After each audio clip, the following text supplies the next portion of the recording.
Hey, what's going on, guys? Norcal Rifleman here with another gun video.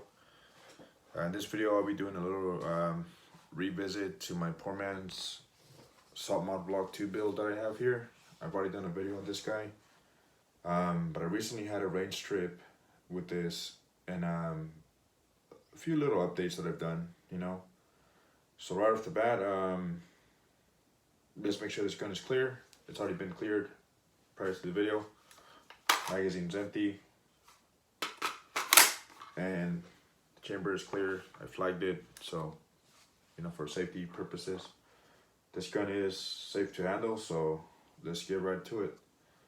So right off the bat, like I said, the major upgrade that I've done to this since last time I did a video on this was swapped out the handrail here. I replaced the UTG Pro extended quad rail that I had for this build before. This is more of a drop-in, type of rail. It utilizes the delta ring and the handguard retainer up here, so it's definitely not a free float rail, and I wanted something that was free float, something with a closer look to the Daniel Defense Wrist 2 quad rail with the front side post cutout. And after doing some research, I found out that Midwest Industries makes one that looks fairly close to the Wrist 2. Obviously, there's major differences on the way it bolts up to the gun and whatnot, but other than that, it's fairly close, And I just show you guys up close what it looks like. Yeah, as you can see, it has some cutouts here, circles from the front all the way to the back where it meets with the upper receiver. But yeah, I mean, it looks good, fairly close to the Wrist 2. For those of you that are trying to go for that look, this is a pretty good quad rail to use. And the good thing about it is that it is in fact a free float quad rail. The only contact that it makes with anything that has to do with the barrel of the rifle is right back here where it mounts onto the barrel nut. It mounts on there using 4 screws. Right down here, there's 4 screws. There's 4 screws in the middle and 2 in the front. So it's a pretty, it's a pretty solid build. Quad rail by Midwest Industries, made in the US. So they know what they're doing over there. It's definitely good quality. It is free float. Nothing touches the barrel. As you can see right here, it has the handguard retainer, and all around the handguard retainer, there's a gap. So the quad rail does not make any contact with it whatsoever. Obviously, if you have a front side post, it's not considered really a free float design, but as far as the quad rail goes, it is, because it does not make any contact with anything. So, let's just leave it at that. And it has a some anti-rotation tabs right down here, and they work well, man. I mean, I threw some, blue Loctite on the bolts, torqued it down with my Wheeler fat wrench, and when I shot some rounds through it and didn't come loose or anything, it's pretty sturdy. So, for the cost, which was about 2 Benjis, you can't go wrong with it. It's pretty solid and it holds stuff pretty good, So, you could definitely mount whatever and it'll hold up just fine.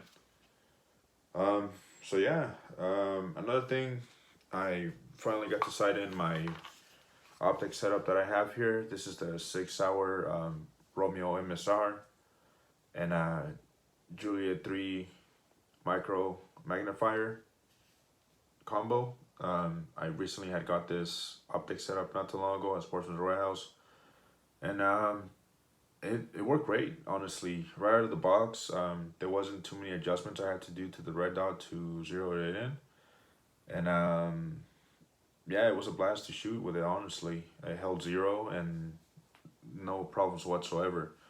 For the money, I say it's worth it. If you're looking to buy, this optic setup, do it. Look at Sportsman's Warehouse on their website. A lot of the times they have a selling these, so you could get them for a good price. Took some shots at 25 yards. The range I went to here in town has a indoor rifle range that goes up to 50 yards. So, you know, that's kind of cool that you get to go out to 50 yards. So if you're zeroing in an optic, you know, I'm not sure how good a 50-yard zeros is for. I mean, it all depends on the caliber also. But yeah, I mean, it's just nice to be able to shoot a little further and, you know, it being close to your house, you don't have to go up in the mountains to shoot further or whatever. But yeah, this is a nice little optic setup.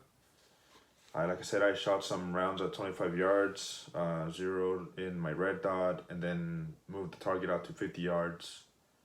And the magnifier actually helps you zero in, you know, your first few shots, because you're able to see where you're hitting on paper with the magnifier.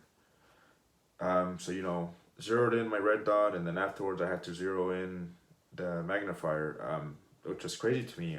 Before, I thought you just look through a magnifier and all that the magnifier does is, you know, helps you get a better view, you know, of your red dot or whatever along the distances. But no, you actually have to center the dot on the magnifier itself too. It has some windage and elevation dials here. So yeah, you know, once you zero in the red dot, you know, move your target up further, and you're able to, you know, make sure that the red dot is centered in the magnifier. And it works well, you know. I mean, it's fairly simple to use. You know, you just press the button right here and move the magnifier out of the way, and if you need it, just bring it back in place. The dial up here on the red dot was a little bit hard to, you know, turn, but, you know, it's not like it's impossible or anything. With use, it'll just get easier to use. But other than that, it works really well. Yeah, I mean, this is a pretty nice little setup, man. I mean, I know it's not clone correct or anything, but it does have that Sopmod Block 2 look to it, which I really like.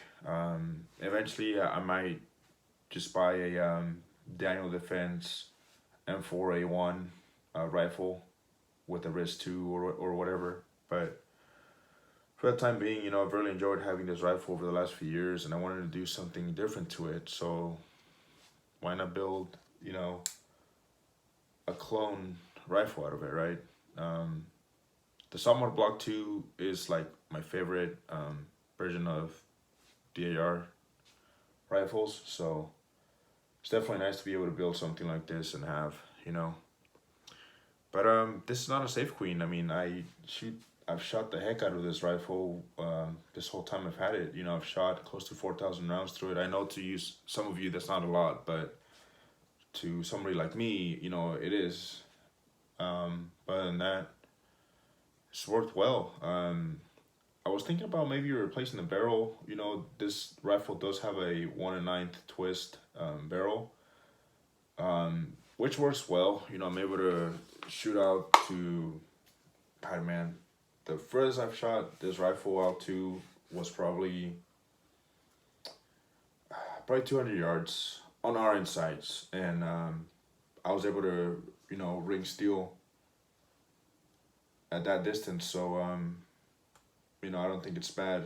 That's just with iron sights, like I said. So, you know, now with an optic, you know, I think it'll be a lot easier.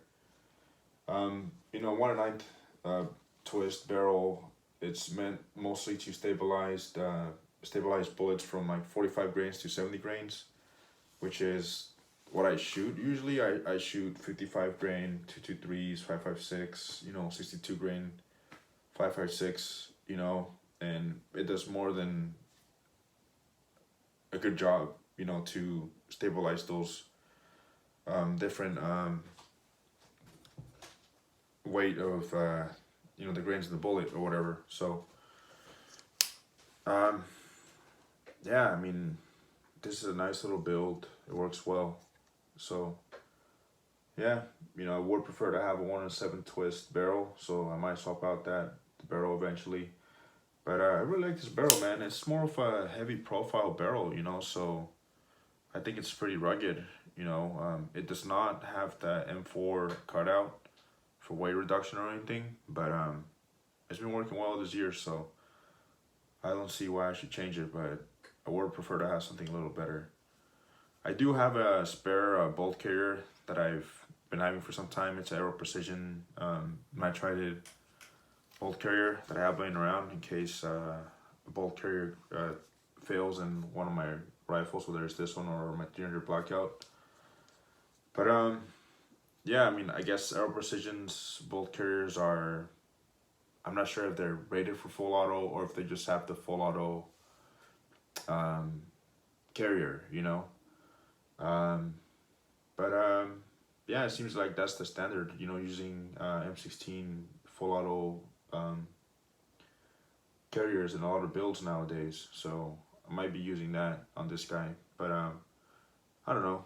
The stock bolt carrier group that it came with has been working well this year, so you know, I think I'll continue to use this. But all in all, I'm really happy with this build. I don't plan on doing much more to it besides, like I explained, maybe the barrel, and you know, if my bolt carrier ever fails, you know, my bolt carrier group or whatever, then you know, I'll go ahead and throw the different BCG in there. But other than that, this is a solid build, you know. It does everything I needed to, so yeah, definitely a keeper for sure. So yeah, plus it definitely complements another firearm that I own with the FD in black, which is this Mossberg 590 I have here. It's clear. I've made sure that it doesn't have any rounds in the magazine tube in the chamber. It does have live ammo here in the side saddle, but other than that, I think they both look good together, you know. I don't know, FD has really grown on me over the last few years, so yeah, it's definitely a good look, you know. Black and FD look good. But I'll be doing a video on this guy pretty soon. This is call it my night sweeper.